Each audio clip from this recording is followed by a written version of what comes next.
दोस्तों, बहुत बार ऐसा देखने को मिलता है जो ज़्यादा भगवान का पूजा पाठ करता है वही सबसे ज़्यादा दुखी होता है, जबकि कोई नास्तिक आदमी जो भगवान को नहीं मानता, कभी पूजा पाठ नहीं करता, कभी संतों का संग नहीं करता, वह सबसे ज़्यादा सुखी जीवन जीता है।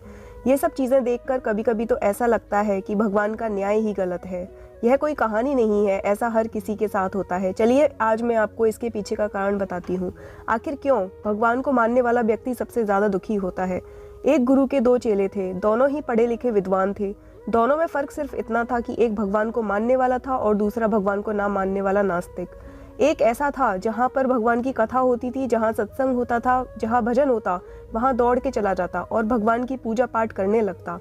दूसरा शिष्य इन सब चीज़ों से काफ़ी दूर था। वह शराबी था, वेश्याओं के साथ गमन करता था। सारी बुरी आदतें दूसरे शिष्य में थी। एक दिन एक शिष्य शराब पीकर अनाप शनाप बोलते हुए रास्ते में पैदल चलते हुए अपने घर को जा रहा था। अचानक उसको रास्ते में पैसों से भरा एक बैग मिल जाता है। उसकी खुशी का ठिकाना नहीं रहता और वो जोर जोर से चिल्लाते हुए सबको बताता है, मुझे आज पैसों से भरी बैग की थैली मिल गई, मेरा जीवन सफल हो गया। इन पैसों से अपने जीवन की आवश्यकताओं की पूर्ति करूंगा।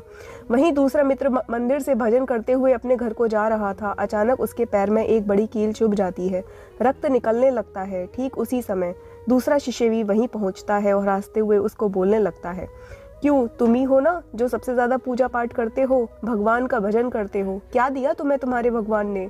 देखो, मैं कभी मंदिर नहीं गया, मैंने कोई भी काम अच्छा नहीं किया, मेरे घर में भगवान का मंदिर भी नहीं है, मैंने कभी अपने घर में सत्यनारायण की कथा नहीं कराई, भगवान के सामने कभी माथा नहीं टेका, फिर भी मैं कितना संपन्न हूँ, अमीर हूँ, मेरे पास पैसों की कोई कमी नहीं है, सबसे ज़्यादा सुखी जीवन मैं ही जी रहा हूँ।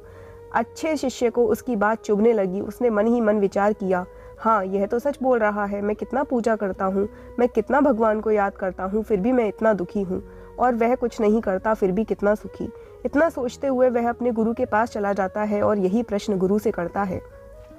गुरुजी मुस्कुराते हुए बोलते हैं, भगवान जो करते हैं अच्छे के लिए ही करते हैं, जिसकी जैसी योग्यता होती है उसको उसी के अनुसार फल देते हैं। अब तुम्हारे प्रश्नों का उत्तर, तुम जानते हो भगवान ने तुम्हारे पैर में कील क्यों चुभाई और उसको पैसों से भरी हुई बैग क्यों मिली? सुनो, तुमने पिछले जन्म में बहुत पाप किए थे, इसलिए तुम्हारी आज मौत होने वाली थी। तुम बच गए क्योंकि तुम मंदिर गए थे, तुमने भगवान की पूजा की थी। यही एक कारण है कि तुम्हारी मौत ना होकर सिर्फ एक कील चुभी।